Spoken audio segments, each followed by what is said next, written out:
الحمد لله والصلاة والسلام على رسول الله وعلى آله وصحبه وسلم تسليما كثيرا أشهد أن لا إله إلا الله وحده لا شريك له وأشهد أن محمدا عبده ورسوله صلوات ربي وسلامه عليه أما بعد السلام عليكم ورحمة الله وبركاته.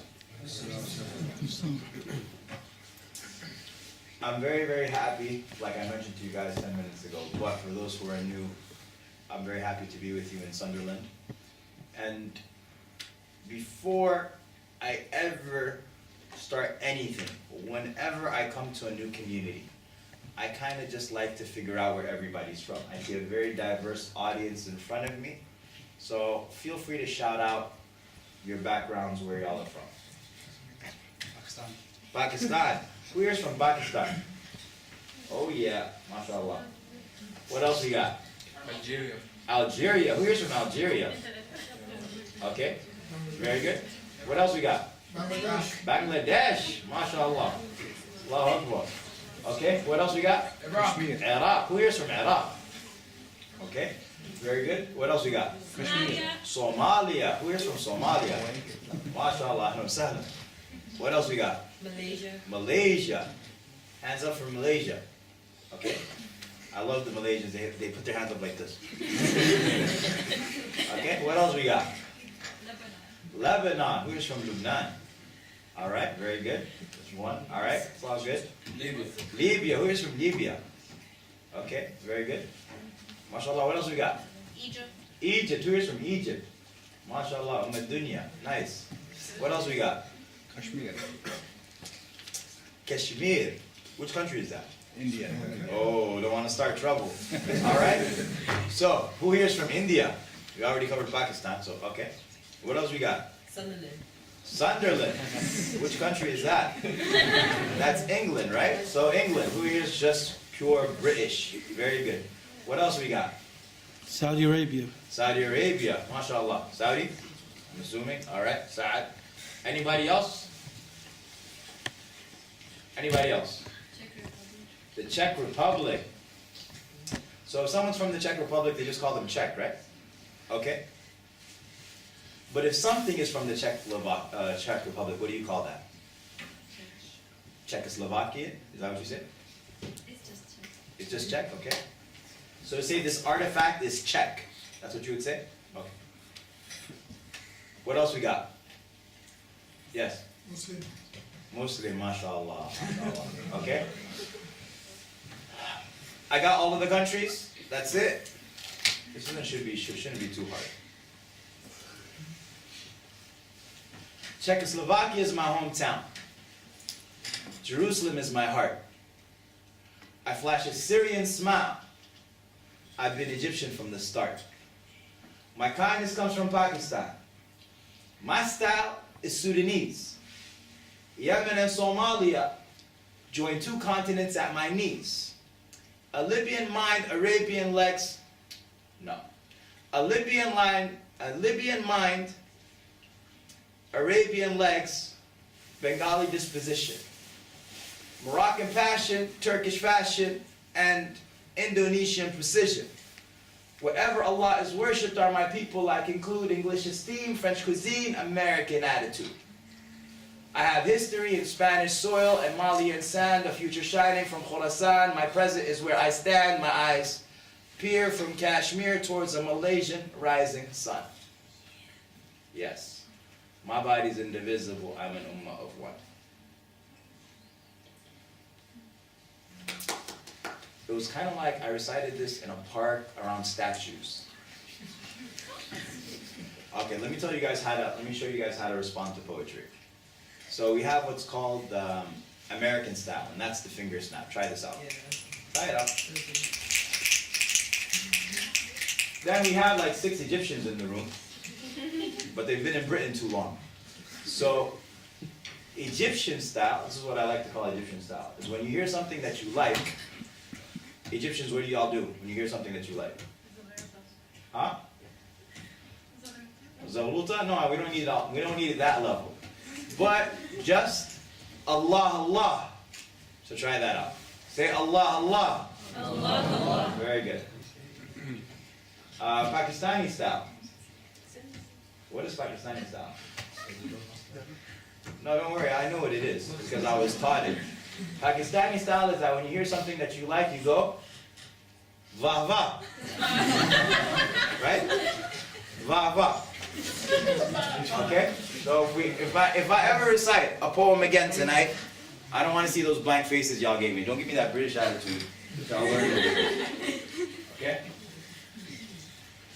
Okay. Alhamdulillah, salatu ala Rasulullah. We're not here for that though. We're here to talk about Rasulullah sallallahu alayhi wa sallam and how he developed people. Now we learn in the 8th year of the Hijrah that the Prophet sallallahu alayhi wa sallam, he came into Mecca as a conqueror. He returned to Mecca as a conqueror. And when he did that, one of the most symbolic images that we have from that conquest of Mecca, the Prophet returning back with 10,000 companions after he had been expelled from Mecca 8 years before that, after the persecution and the bloodshed and the martyrdom and the pain in Mecca, the suffering and the weakness. Of the strongest images we have is that out of the 10,000 companions, there was one who had a very, very, very well-known story in the city of Mecca.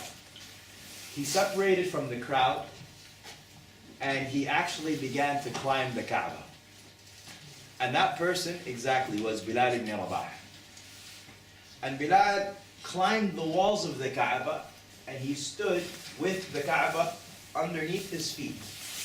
And he proclaimed the adhan and he began saying, Allahu Akbar, Allahu Akbar. It was said that the people of Mecca, as they were looking outside of their windows and they were watching all of this happening, because they had all entered into their houses and the Prophet ﷺ had guaranteed them that whoever stays inside of their homes, they are safe and they are secure, they will not be harmed. And so as they are watching from their windows or their balconies or what have you, they saw this man on top of the Kaaba. And remember what the Kaaba is. The Kaaba is their social symbol, it's their political symbol, it's their greatest religious symbol. This is what made them, this Kaaba is what made them respected amongst all of the Arabs. And then, as they are looking and they see Bilal on top of the Kaaba, they say, Alhamdulillah, praise be to Allah that He has allowed our fathers to pass away before they saw the day where a black man would be standing on top of the Kaaba. That's what Quraysh was saying. But really, what's of incredible interest is the transformation of Bilal ibn Rabah. For Bilal to come into Mecca and to be able to stand on top of the Kaaba indicates incredible transformation. This city was a city that has socialized him to believe that he was really worth nothing. He was a slave. He was the property of Umayyah ibn Khalaf. He could have been killed on any given day in Mecca and nobody would have batted an eye. There would have been no hashtag for him. There would have been no Human Rights Watch. There would have been no Amnesty International. No one would have cared. Umayyah ibn Khalaf can do with Bilal whatever he wills. And so how do you take a person who's been socialized to believe that they are worth nothing and make them feel that they are not just worth something, that they are worth so much that Bilal puts the Kaaba underneath his feet? Like, you're going from 0 to 1,000 with regards to confidence. And yet, we actually find that the Prophet ﷺ did this not just with Bilal. Like, I want you to think about how sometimes we feel uncomfortable in our own skin. Living in England, living in wherever it is that we live in the Western world, just because of the way that I dress, or the way that I look. Or maybe my accent isn't the right accent, or maybe my skin tone isn't the right skin tone. Bilal ibn Rabah radiallahu anhu might have spoken with an accent. He definitely wasn't the right skin tone. He didn't have a tribe in a society that was incredibly tribal. And so he had every reason to have incredible insecurity about himself. And yet we see that Bilal ibn Rabah was a symbol of strength, power, confidence that continues to infuse in this ummah until literally today, this moment. Bilal ibn Rabah infuses in this ummah confidence, strength, and power. How did the Prophet make him into such a person? But we see that he didn't just do that with Bilal ibn Rabah. The Prophet ﷺ, the people that were around him were not the greatest people in society. He wasn't followed by Al-Walid ibn Mughira and Abu Jahl and these figures who were the dream team of Meccan society. The Prophet ﷺ was actually followed by people who you would consider to be untouchables. People who were, the scoundrels of Meccan society. He's being followed by Bilal. He's being followed by Ammar ibn Yasir. He's being followed by Abdullah ibn Mas'ud. Abdullah ibn Mas'ud was just a shepherd boy outside of Mecca. He didn't even have a tribe. He had nothing.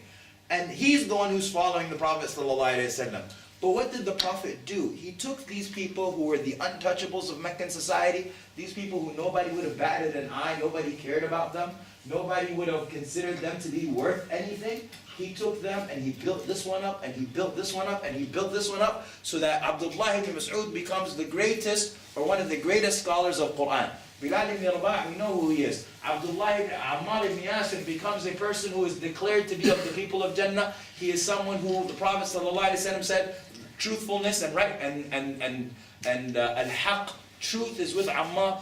Like, he made these people into incredible figures.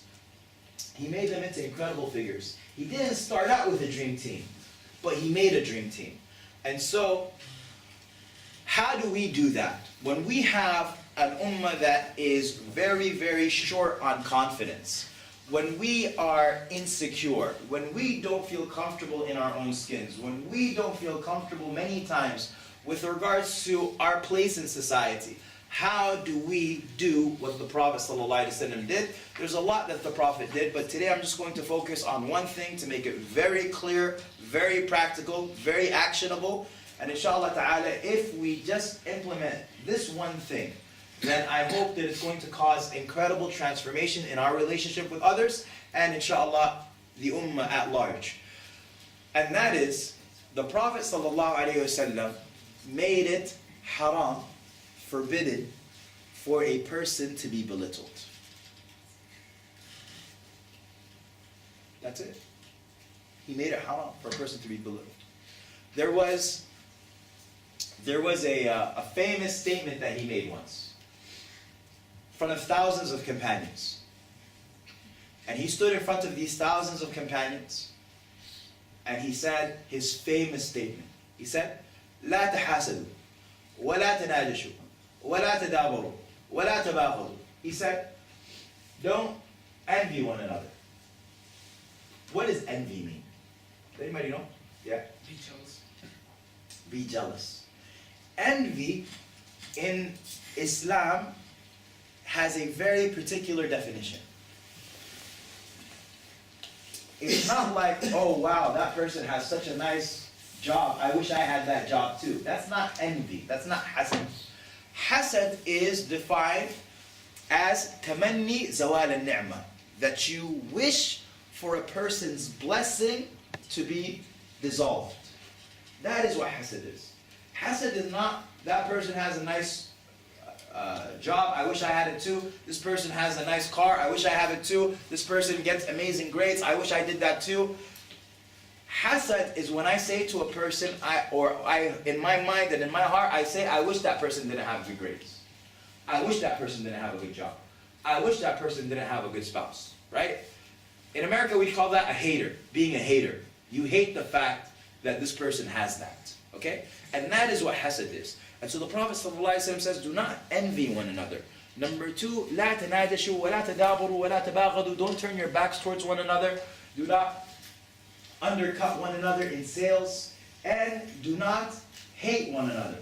And then he says, كونوا عباد الله إخوانا. Be the servants of Allah all together as brothers. And then he says, المسلم أخو المسلم. The Muslim is the brother of the other Muslim. We're all brothers and sisters. Well, what are the qualities of this sorority and fraternity? What are the qualities of this brotherhood in Islam? He says, لا يظلمه.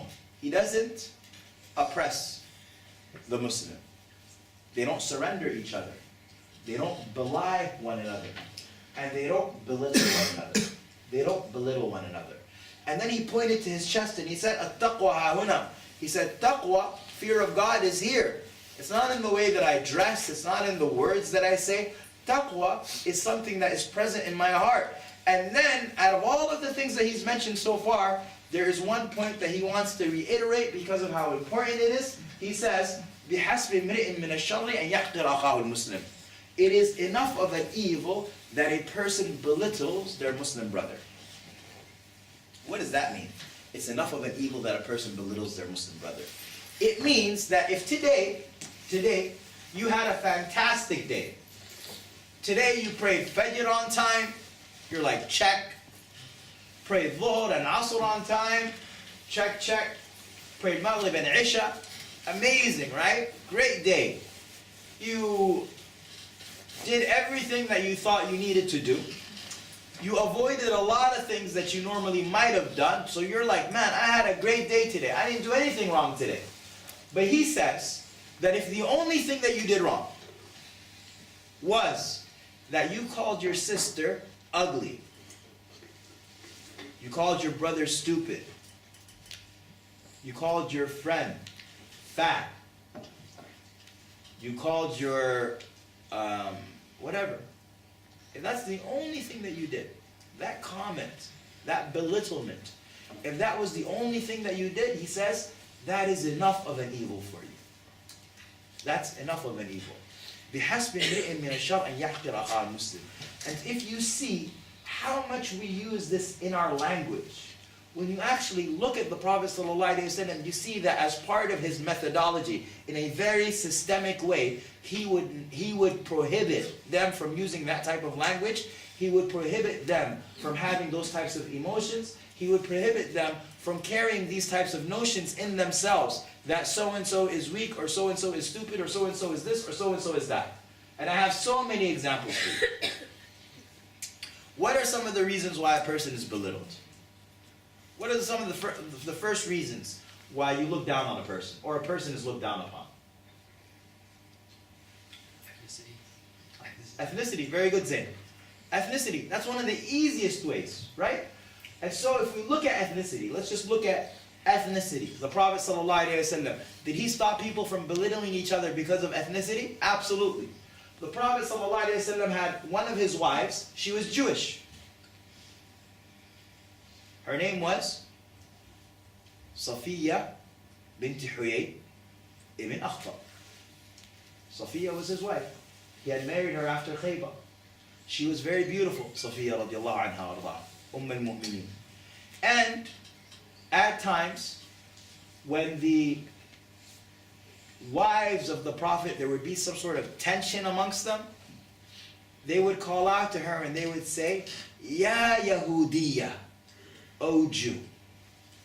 Now she's the only Jewish one surrounded by these Arab women, so obviously it put her in a position of being uncomfortable. She didn't like that. She felt like they were saying it like it was some sort of insult. And so she went back to the Prophet ﷺ and she told him, she said, this is what they're saying. So he said to her, if they say that to you again, then tell them this. And what I love, when you look at the Prophet ﷺ, part of his genius is that he would take the exact cause of the insecurity itself and he would transform it into being a source of confidence. He says, if they return back and say that to you again, then tell them that my father is Harun, and my uncle is Moses, and my husband is Muhammad sallallahu alaihi wasallam. Tell them that. They want to take a jab because you're Jewish, tell them how Jewish you are. And tell them who you're the daughter of. And tell them who's your uncle. And remind them again who's your husband. Honor after honor after honor. What's another reason a person can be belittled? Yes? The way they dress. The way that they dress. Very good. The way that a person dresses. I can't think of anything in the seal of the Prophet ﷺ about being dressed just because they didn't really have that many clothes. The Sahaba, they kind of all shared not really having a lot of clothes. But very good. What else we got? Color of skin. Color of skin is an obvious one. So, a person being too white, you make fun of them. A person being too black, you make fun of them. A person being black or white, you make fun of them. A person being brown, you make fun of them. A person being yellow, you make fun of them. whatever it is, right? It's very, very easy. That's the first thing that you see about a person. The color of their skin. Bilal ibn Rabah, let's go back to Bilal. Bilal migrated with the Prophet ﷺ, and he was obviously with him for the entire period of Mecca. And the rest of the companions of Mecca were with him as well. Then you had Abu Dhar al-Ghifari. Abu Dhar had accepted Islam early in Mecca, but he was not from Mecca. And so even though he was Arab, the Prophet ﷺ told him, he said, go back to your tribe of Ghifar until you find out that I've become established.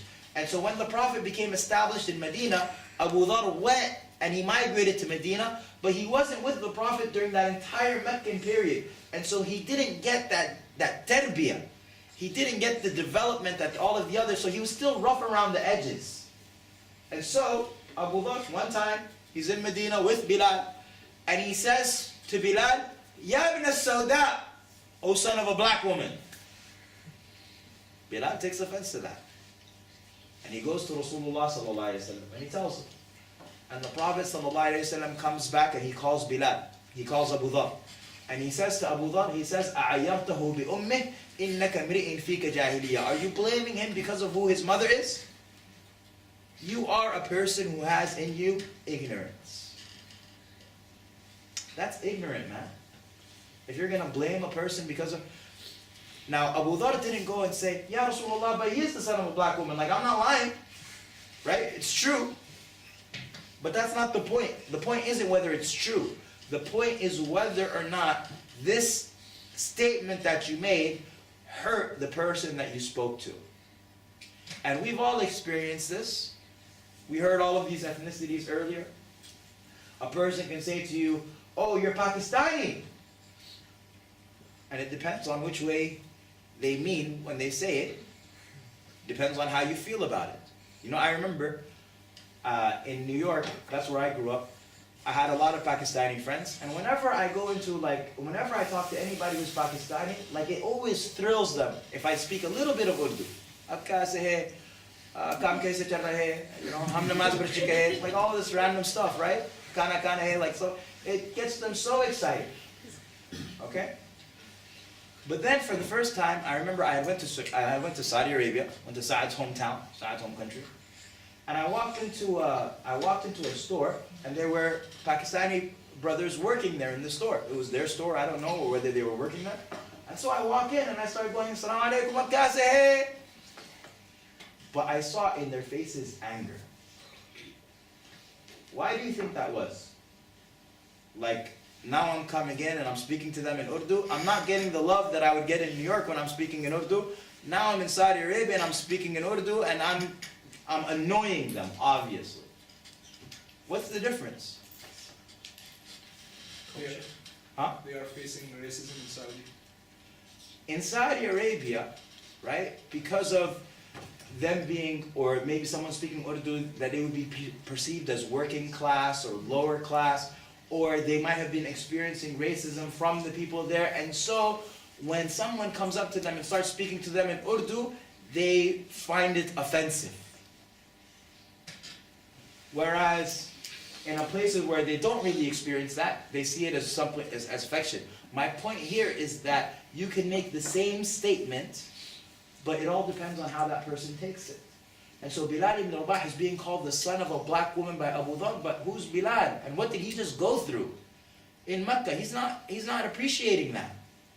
And so the Prophet ﷺ says to Abu Dhar, أَعَيَّرْتَهُ بِأُمِّهِ, are you blaming him because of who his mother is? You have in you ignorance, and I'll tell you this, anybody until today in any dinner table, any restaurant, any cafe, any private conversation where a person is mocking and belittling somebody because of where they come from, when we all know nobody had any choice with regards to where they came from, that person still has that prophetic statement applied on them. They are still acting out of ignorance. And they are still a person who has in them ignorance. Now Abu Dhar, I don't want you to think that Abu Dhar is some random person. He's not going to be somebody who's arrogant. He immediately placed his cheek on the ground. And he told Bilal ibn Rabah, he said, step on my face. Like if my statement is going to get me criticized by Rasulullah sallallahu alaihi wasallam, then step on my face. Now Bilal, you think Bilal is like one of us? Okay, I'm going to step on your face now. No. Bilal radiallahu anhu picked him up. Right? That brotherhood. You make a mistake, I forgive you. That's the way that it works. That's the way that it's supposed to work. You know, someone sent me something beautiful today as a text message. He said, no matter how many times your teeth have bit your tongue, they always stay together in the same mouth anyway. Right? That's forgiveness. You don't separate. But you can't separate anyway. But the notion is beautiful. What's another reason that a person can be belittled, made fun of, looked down upon? Yes, sister? A disability. Very good. So a disability that they have. Sorry. The functions that they can do. Or even the way that they look. Even before a disability, even just simply the way that they look.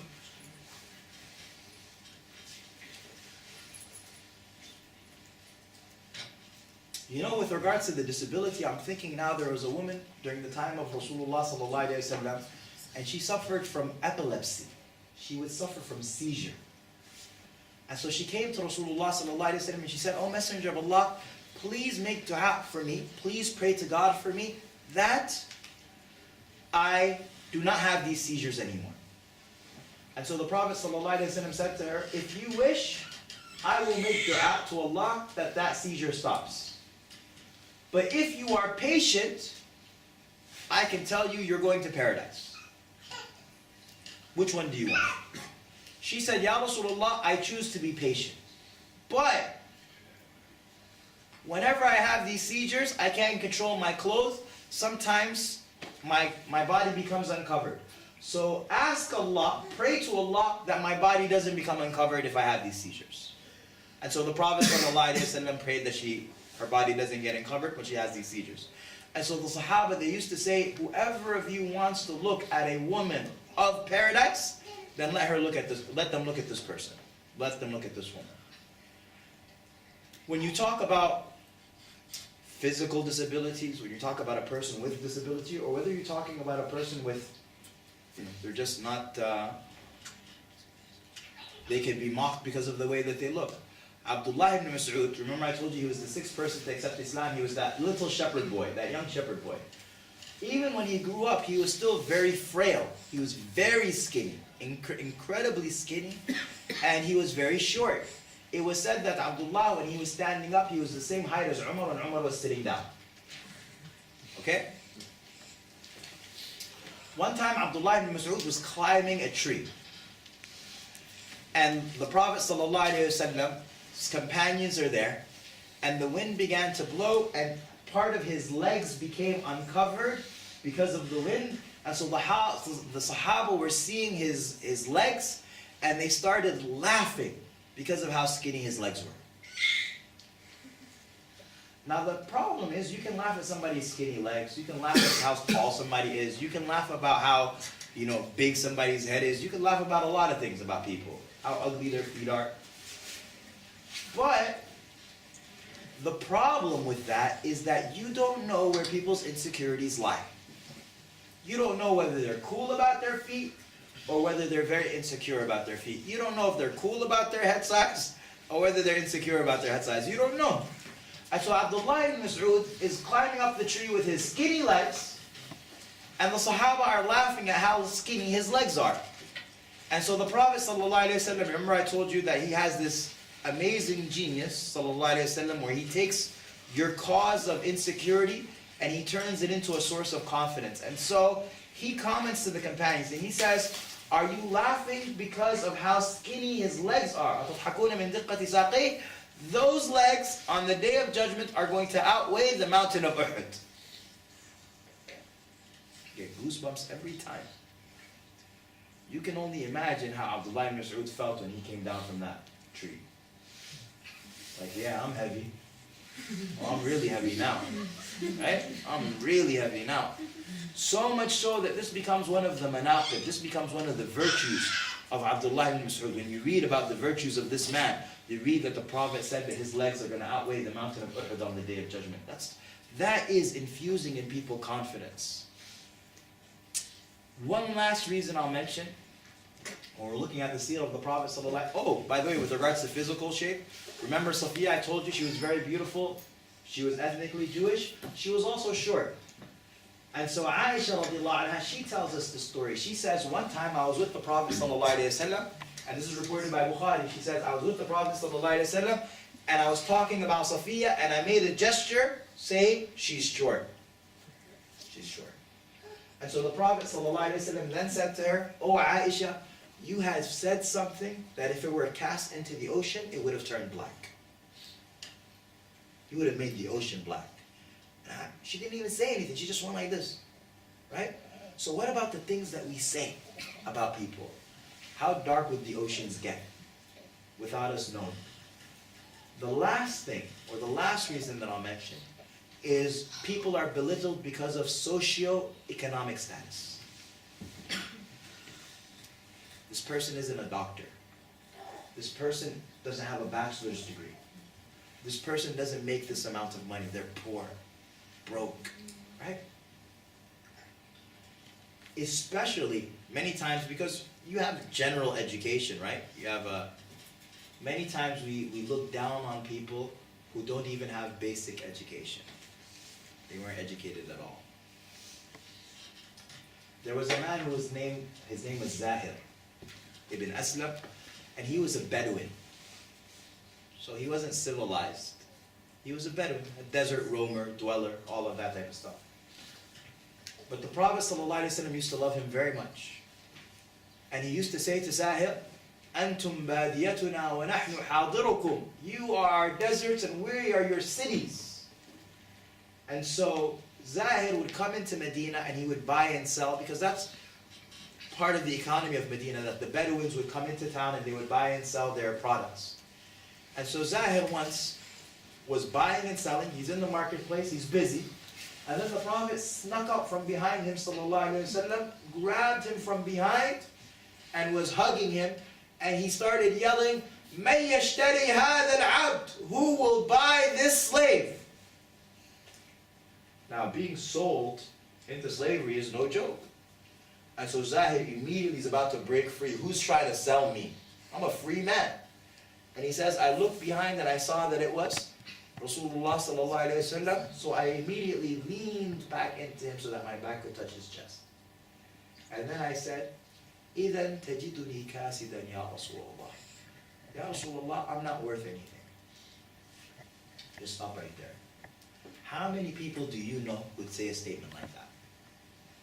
How many people do you know would say, I'm not as smart as you. I'm not as good as a person as you are. I'm not worth anything, basically. Right? How many people do we know talk like that? The Prophet ﷺ says to Zahir, أَنْتَ لَسْتَ بِكَاسِدَ عِنْدَ اللَّهِ. You are not worth nothing in the sight of Allah. Or he said to him, وَلَكِنَّكَ عِنْدَ اللَّهِ غَالِي. But you are, in the sight of Allah, incredibly expensive. What's he doing to Zahir? He's saying to him, you're not worth nothing. Rather, you are very, very, very expensive in the sight of Allah. Raising people's self-confidence, raising people's self-worth. This was the constant prophetic habit. Why? Why is it important that we do this? What's wrong with me simply telling my siblings, Ya kalbi ya himar, come here. What's wrong with me telling my brothers and sisters or my son or my daughter or whatever? What's wrong with me? Just having fun, man. That's the way that we talk. We don't mean anything by it. The Prophet ﷺ was not trying to raise broken individuals. He just wasn't. He was a person who had a mission. And he needed everybody up and running at full capacity. And so the Prophet ﷺ is infusing them with the confidence that will require them to go then and take on the world. And be confident in themselves and confident in their abilities and confident in their talents. And so you'll find, for example, 18-year-old companions, 17-year-old companions, 19-year-old companions. We're not talking about the ones who are 60 years old and 50 years old. We're talking about the ones who are 17, 18, 19. They had already been given such responsibility and such confidence had been declared of them, that we know Usama ibn Zayd led an army against the Romans at the age of 17 years old. Well, what does that do to your confidence? We know that Rib'i ibn Amir, 19 years old, was sent to be the ambassador of the Muslims to Persia. And so as Rib'i ibn Amir was walking into the palaces of Kisra, and you have to imagine, this man is coming from Mecca and Medina. Mecca and Medina are barren places. And he is walking into the empire of Persia, the superpower of the world, and he is seeing wealth and luxury that he's never seen before in his life. But he's not looking around like, whoa, dude. He's walking in, and they're asking him, the people are asking him, okay, so you're the one with the Muslim sect, you're looking kind of young, but what do y'all want? Do you guys want some like rice or something? Do you guys want us to help you with that? Do you guys want some sort of like, do you guys need some aid? Ibn Amr, he says to them, and then he makes this mission statement that is unbelievable. He says, نحن قوم ابتعثنا الله لإخراج العباد من عبادة العباد إلى عبادة رب العباد. We are a people whom Allah subhanahu wa ta'ala sent. He's 19 years old saying this. We are a people whom Allah sent to remove mankind from the worship of creation to the worship of the Lord of creation. وَمِن ضِيقِ الْأَدْيَانِ إِلَىٰ عَدْلِ الْإِسْلَامِ. And from the constriction of religion to the justice of Islam. And from, or he says, وَمِن جَوْرِ الْأَدْيَانِ إِلَى الْعَدْلِ الْإِسْلام. From the oppression of religion to the justice of Islam. وَمِن ضِيقِ الدُّنْيَا إِلَى سَعَةِ الدُّنْيَا وَالْآخِرَةِ. And from the constriction of this world to the expansiveness of this world and the next. The Prophet ﷺ is raising in these people that incredible confidence. And the Sahaba themselves learned this from the Prophet ﷺ. And so when the next generation came, Abdullah ibn Abbas, he says, that when, he says that he was 20 years old or 30 years old and he was attending the gatherings of the great Khulafa, the Umar ibn Khattab and the great Sahaba rather. And he would be embarrassed to talk.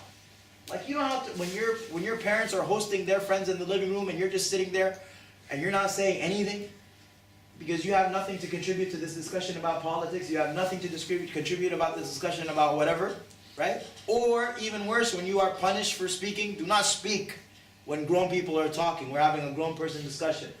Umar ibn Khattab, Abdullah ibn Abbas, would say to Umar after the meeting was over, he would say, I honestly had an idea that was completely different than everybody else's.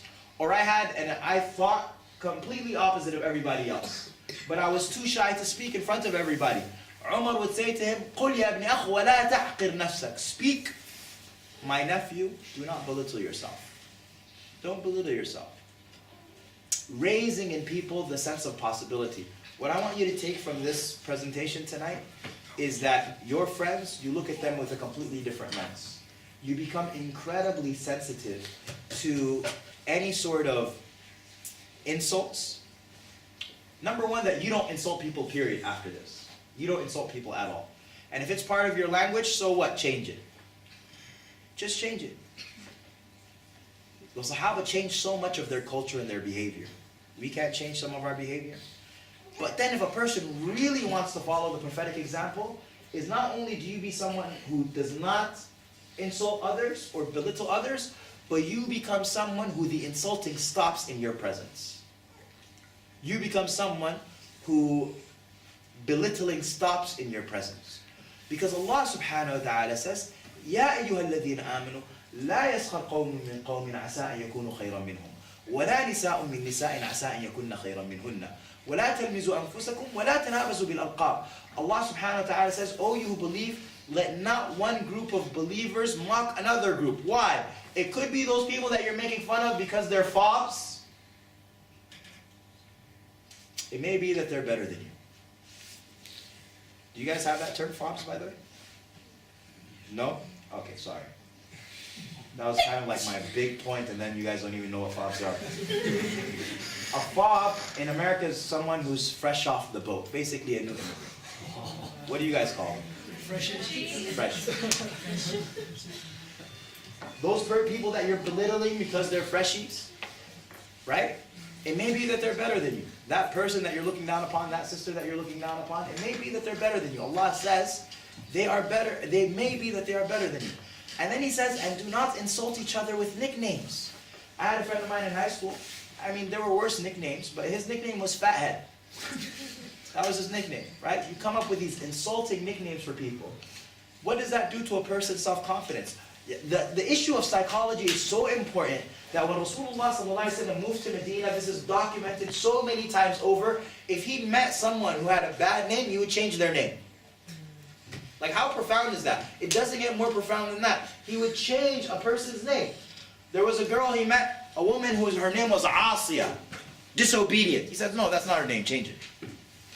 Name her beautiful, or name her Baba, name her the obedient one. Anybody who had an evil name or a wicked name or something like that, he would change the meanings of their names. Why? Because of what it does to a person's psychology. Okay, so he said two things that I want to leave you with. Number one is that you stop insulting. Number two is that if insults happen in your presence, that's the prophetic level. If you can do that, perfect.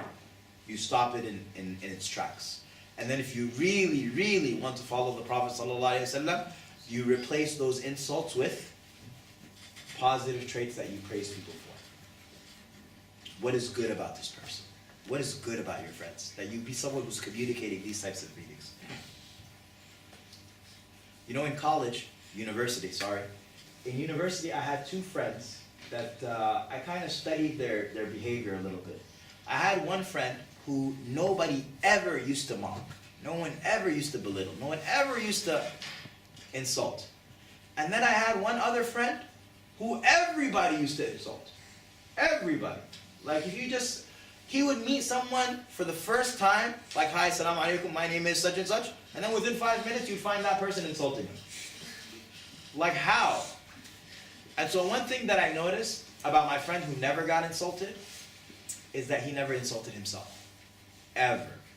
I never once heard him say, I'm stupid. Never once. I'm an idiot. I never heard him say that. And so when people have never seen something happen, they become cautious of being the first person to initiate it. And then when they do initiate it, and I did witness somebody insulting him once, and he simply told him, he said, stop. And the person stopped. I mean, they're gonna, try to save face. Oh, you're so touchy, blah, blah, blah, blah, blah. But they stopped. My other friend, who everybody insulted, he was always the first person to insult himself. Always. He would just sit there and just be like, I'm so stupid. And as soon as you say that phrase, I'm so stupid, you have opened the door for the person next to you to agree with you. You're right, you are stupid. And let me tell you how stupid you are. Right? Using that type of language.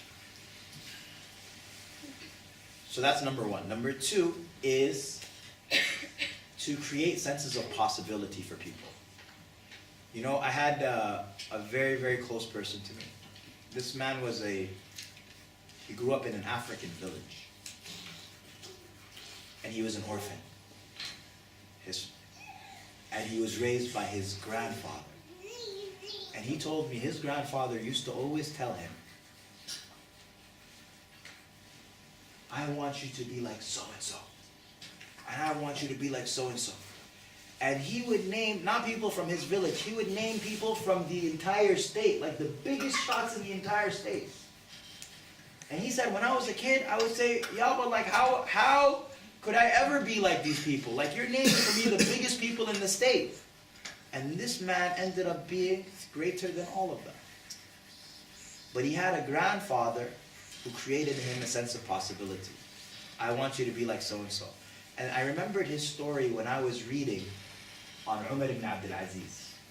Umar ibn Abdul Aziz is the great Khalifa of the Muslims. This man is considered the 5th rightly guided Khalifa. In 2 years, he was only the Khalifa for 2 years, from the year 98 to the year 100 when he was poisoned and he died. This man turned the Ummah around and made it back on this rightly guided track after the Umayyads had corrupted it. Umar says that when he was a kid, he was very attached to his great uncle, Abdullah ibn Umar, the companion. That was like his superhero that he wanted to be like. And so his mother would tell him, and she would say, "Oh, my son, I want you to be better than Abdullah."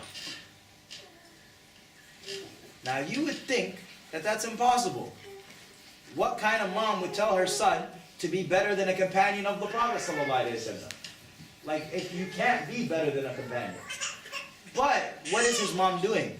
She knows that if Abdullah ibn Umar or Umar ibn Abdul Aziz is aiming to be better than a companion and he falls short, which he will, guess where he'll end up? He'll end up being the best person of his generation. It's as simple as that. You try to be the best ever and you'll end up being the best of your generation. That's how it works. And so creating in people a sense of possibility, communicating to people that which they can achieve, and inspiring one another to ascend in our capabilities, in our talents, and in our confidence. All of this, inshallah ta'ala, wrapped up in this advice of the Prophet ﷺ that it is enough of an evil that a person belittles their Muslim brother. And so I'll end with that, inshallah ta'ala, and ask Allah subhanahu wa ta'ala to guide us to the best of speech and to guide us to the best of actions, and to make us of those who are a source of strength and inspiration for this ummah, not a source of weakness and belittlement. Sallallahu alayhi wa sallam. So, that being said, I want to open up the floor for any questions that you guys have.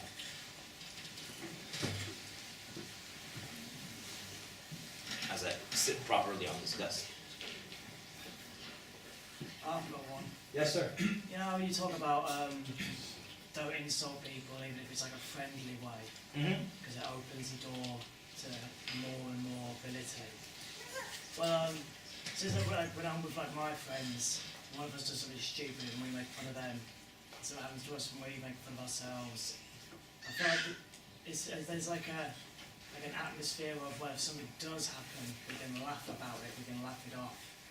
So when I'm with my friends, I feel less afraid to make a mistake. Whereas if I'm with like strangers or something, I feel more like I have to try and put up a front so that the insult would not happen. So I wouldn't feel like we're all okay with this. I don't know if that's like, I don't know. It makes sense, because it makes sense. I understand what you're saying. Like for me, the joys of my life, in my life, were when I would go home and I'd be sitting with my mom and dad, and they would be ripping me to shreds, making fun of everything. Making fun of my shoes, making fun of my bank account, making fun of everything, right? And that's like, I'm laughing tears because of how much I enjoy it, okay? So I understand what you're saying. But you have to understand that that type of language involves risk. That's the problem. The problem is that when you make a joke to somebody, you never know how they're going to take it, even if they're laughing with you, because you've experienced this, and everybody here has experienced this, where someone said something to you, and you laughed in their face, but Allah knows that statement hurt you. Right? There were moments in your life, and so that person will never know that in that moment, you kind of started to like them just a little bit less, and you never forgot that moment. And that's the problem when you use that type of language, is that there are some people who are so close to you, maybe, where you'll be able to slide, but you never really, there's never any way for you to know if it is 100% safe. That's where the danger lies. Can you still have a great time with your friends and laugh and all that type of stuff without the insults? You say, yeah, but I'm telling you, as someone who grew up insulting and all of that type of stuff, I came from the same culture. I changed my ways, and I'm just as happy. Just as happy. It's like the person who's like, can you enjoy your life without drugs? You're like, I don't know. Like, that person too, it's the same thing. It's just a matter of changing your behavior, inshallah. Very good question, though. Excellent question. Jazakallah khair. What else y'all got for me? Yes, sister. You said don't envy one another. How could you don't envy one another? How do you what? You said don't envy one another. Yeah. So if you've got that problem, how do you? How does a person stop envying? How is envy removed from a heart that is diseased? Firstly, it's to recognize that rizq is something decided and decreed long before we enter into this earthly abode. And secondly, when your heart whispers to you to envy, just tell it no. Don't ask for them to have less. Ask Allah to increase their share, and shaitan will stop his whispers once he learns that they will only result in your prayer. Let me explain. Number one is that a person realizes when they envy, who's the one who gave that person that thing? What's the answer to that? Allah subhanahu wa ta'ala. And so when I'm envying this person, who am I really objecting to? Allah. It's as if I am saying, this person does not deserve the blessing that Allah decreed for that person to have. So that's scary, right? Because in reality, my objection is not with the person that I'm envying, my objection is with Allah. That's number one. Number two, so I recognize that this is something that is risked, it is something that is decreed, something that a person has already, it's decreed by Allah. It's not because of anything that they've done. It's by Allah subhanahu wa ta'ala. Number two, when you feel that emotion of envy, like harm it or cut it or what have you by immediately in that moment praying for Allah to give them more. Oh Allah, give them more wealth. Oh Allah, give them more health, give them more followers on Instagram, give them more this, more that, whatever it is. Oh Allah, give them more. Why? Because those whispers of shaitan will be like, oh no. Every time I throw envy into this person's heart, they start making dua for them. I don't want that anymore, so let me retreat my tracks and let me stop sending envy her way. Does that make sense? Okay. Alhamdulillah. What else y'all got?